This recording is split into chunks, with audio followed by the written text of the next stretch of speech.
عين ساترة، عين ساترة. السيد المسيح كان حلو، كان حلو.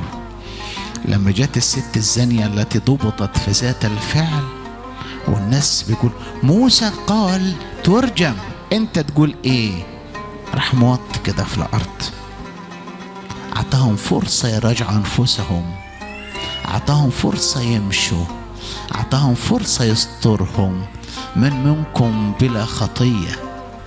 استر يا اخي، يا اخي استر.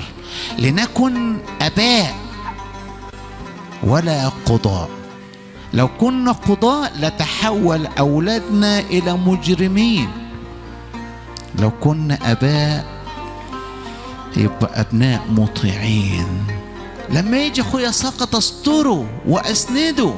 خلي بالكو، خلي بالكو، التشجيع يتوب، التشجيع يفرح، التوبيخ يقتل، التوبيخ يقتل. شجعوا صغار النفوس. يا ما ظلمنا ناس بأحكامنا الجائرة وإيدينا فيها دم. يا ما ظلمنا ناس، يا ما ظلمنا ناس وتعبنا ناس. فين أخوك هابيل؟ أحارس أنا لا أخي؟ يا ما قلنا كده وتاه وضاع وضل بسببنا. عين ساترة، عين ساترة. حسنا قلتي والذي معك ليس هو، بالصدق بالصدق تكلمتي. عين ساترة. داود النبي كان مشغول بخطاياه، فما كانش بيجيب سيرة حد، كان مشغول بخطاياه.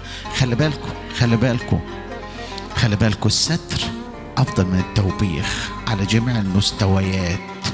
لو عرفت ان بنت خاطية او في خطأ وقعت فيه دون قصد، لو عرفت ان ابنك فيه خطأ طبطب عليه، طبطب عليه.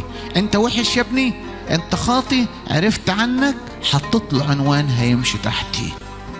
انت جميل يا ابني، يا بنت انت كويسة، الناس بتحسدنا عليكي، يا جمالك، يا شطارتك، يا حلاوتك، يا استقامتك، بس احيانا كده بتبقى لعبية شوية، مفيش مشكلة. البنت تتوسم في نفسها انها جميلة، تتوسم في نفسها ان امها ما تعرفش عنها الاخطاء. لكن انت خاطية، طب هتوب ليه؟ ما امي عارفة. انت وحش، طب هبقى حلو ليه؟ ما ابويا عارف. لا، خلي بالكم، ردود افعال التوبيخ سريعة بس خاطئة. ردود افعال التوبيخ سريعة لكن خاطئة. ردود افعال انك تطبطب بعيدة شوية، انك تشجع بعيدة شوية، وعايزة استمرارية وعايزة متابعة. لكن التوبيخ كلمة ومشي من قدامك وانتهى، مش هيرجع لك. إديسون اللي عمل حوالي 1000 براءة اختراع، كان المدرسة بعتت لأمه ورقة مكتوب فيها كلام صعب. أمه راحت مطبقة الورقة وحطتها في جيبها وكتبت له المدرسة بتقول عنك إنك ذكي جدا وإمكانياتك أعلى من التعليم في المدرسة، فمش عايزينك في مدرسة تانية. يا ماما، قالوا عني إن أنا قوي شاطر عاقل أسمى أرقى من المدرسة. طب خلاص يا ماما. وأمه حطت له عنوان إنه أرقى وأسمى ومشت ورا العنوان.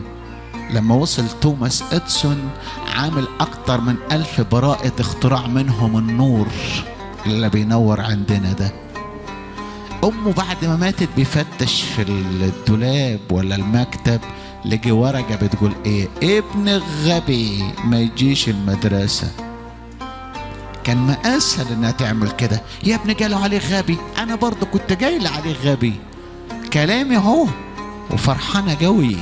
بنعمل كده أول ما يجيب كحكة الواد نقول مش أنا جايلة إنك هتسقط، هو أنا مش قلت ده؟ وفرحانة وعاملة نفسها نبية. لا مش كده القصة، مش كده يا ابني. طول عمرك كويس، انت لعبت شوية مفيش مشكلة، بس احنا عاملين زي الدكتور العبيط اللي يبطر ويرمي هو لسه هيتابع، لسه هيحط مراهم، لسه هيحط مطهرات، لسه هيحط مرككروم، لسه هيحط جط. لا، احنا كده خلي بالكم، التوبيخ سريع، تقول له كلمه وتبوته ونخلص منه. اما التشجيع محتاج متابعه. احنا ما فيناش حل نتابع، احنا بنقول كلمه واخلص منه.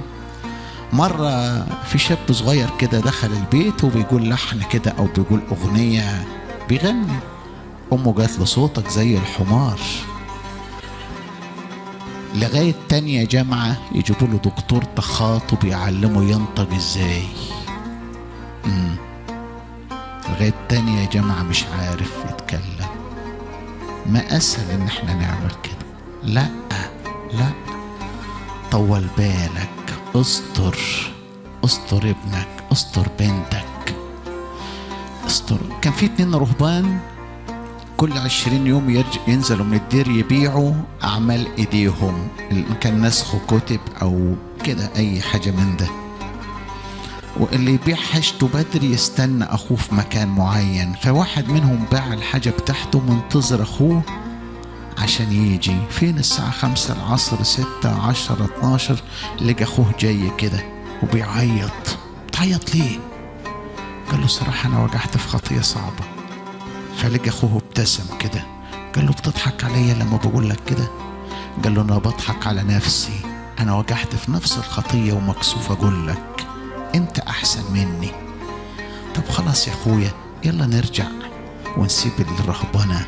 قال له لا، الشيطان مش بيهمه انه يسقطنا في الخطية، بيهمه انه يأسنا من مراحم ربنا. مفيش مشكلة انك عملت خطية، لكن كفاية. القديس يوحنا الذهبي الفم بيقول كده، ركزوا معي في العبارة الظريفة دي: ان اخطأت لا تزد، ان اخطأت لا تزد. يعني خلاص انت وقعت في حكاية، ما تقولش كده كده خسرت الحكاية، كده كده باظت. انا صبحت الصبح النهارده الاربع نسيت وكلت بيضة، يلا اعملوا لنا لحمة نتغدى لحم. لا لا لا، انا اخطأت لا تزد، كفاية كده كفاية كده. فقال لاخويا يلا نروح الدير وهنكلم رئيس الدير يدينا عقوبة تتناسب مع الخطأ بتاعنا. راحوا الدير، جابوا رئيس الدير: بعد اذنك احنا عملنا خطية صعبة احنا الاتنين، ادينا تدبير يتناسب مع ده. فبنوا لهم جليتين ما فيهمش بيبان، طاقة كده، كل يومين 3 يرموا لهم خبزة ناشفة آسف زي الكلاب. هما بيصرخوا ويعيطوا: يا رب ارحمنا، يا رب انظر إلينا. بعد شهر صوت من السماء: قد غفرت للراهب الذي أخطأ من أجل محبة وستر الراهب الذي لم يخطئ. قال له أنا أخطيت، قال له أنا أخطيت. أنا وحش، قال له أنا وحش منك. عين ساترة.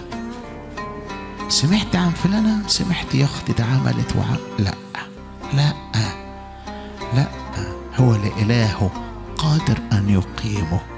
احنا أحيانا بنشوف الخطأ لكن ما نشوفش البكا، ما نشوفش الدموع اللي وراه. أحيانا الناس بتقع في خطية احنا بنشوفها لكن بنشوفش المرار في الاعترافات اللي بيعترفوها، بنشوفش المرار في بيوتهم والدموع والبكا اللي بيبكوه. احنا شفنا الخطأ وبنحكي. اوعى، لا، لتكن أعيننا ساترة. ما ربنا ستر عليا، ما نفتكر ستر ربنا. ما أنا وأنا داخل الكنيسة بقول له إيه؟ أنا بكسرت رحمتك، لولا مراحمك أنا مش هدخل.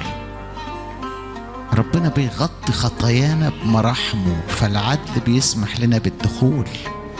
ربنا بيغطي خطايانا بمراحمه، فالعدل بيسمح لنا بالدخول. لكن كلنا خطاة. من منكم بلا خطية، من منكم بلا خطية.